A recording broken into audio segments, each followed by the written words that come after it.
কথা এখানে হবে না। বহুত দেখছি আপনার পাওয়ার দেখতে দেখতে অস্থির হয়ে গেছি। আমি জমি বিচ্ছা টাকা দিছি। আমি তো সুদের উপর টাকা এনে দিছি। আজকে 6 মাস হয়ে গেছে, চাকরির খবর নাই, আমার টাকাটা ফেরত দিন। তো তোমরা তাহলে কি বলতে চাইতেছ?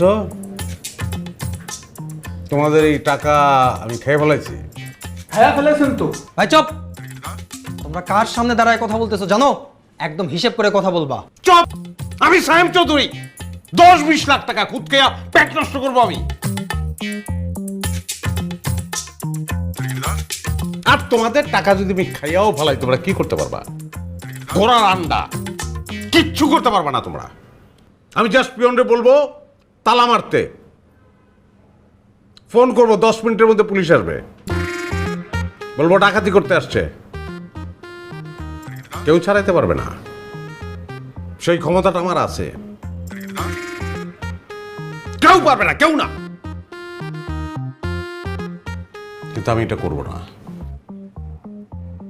এই কাজটা আমি করব না, কারণ আমি অন্যায় এবং মিথ্যা পছন্দ করি না। কথা বলবো না, কথা বলবো না, চুপ, একদম চুপ। Sorry sir. শোনো,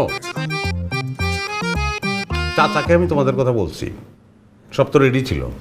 চাচা বললো যে এতগুলি টাকা দিতেছে এই ছেলেমেয়েগুলি, এই জুনিয়র পোস্টে কয় টাকা বেতন পাবে। আমি তো বড় বেলায় চাচার কাছে বলছি যে তোমরা আমার ছোট ভাই, আর 2টা মাস অপেক্ষা কর,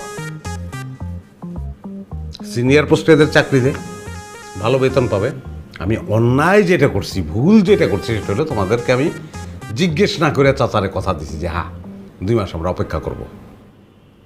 কারণ আমি মনে করছি তোমরা আমার বিশ্বাস করবা, আমার কথাটা বুঝবা। নাজিম স্যার, এদের সবাই টাকা দিয়ে দাও, চাকরির দরকার নেই, এদের দিয়ে দাও। কিন্তু স্যার আপনি তো এদের ব্যাপারে আপনার চাচার কাছে এই এটা কি বলছে আমার? টাকা খাই বলছি আমি, আমার টাকা আমি খেয়ে শেষ করতে পারি না, এদের টাকা খাবো। চাকরি দরকার নেই এদের, তুমি এদের টাকা দেওয়ার ব্যবস্থা করো তাড়াতাড়ি, যাও টাকা দিয়ে দিচ্ছে। এই আপনারা শোনেন, আগামী রবিবার এসে আপনাদের টাকাগুলো নিয়ে যাবেন। আজকের মতো আপনারা যান, যান বলতেছি। স্যার আমাদের ভুল হয়ে গেছে, আসলে আমাদের মাফ করে দেন, আমরা আপনার ভুল বুঝছি।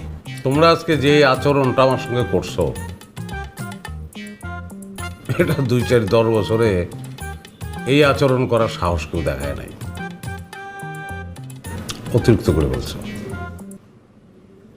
আমি ভাবছিলাম আমার প্রতি তোমাদের বিশ্বাস আছে,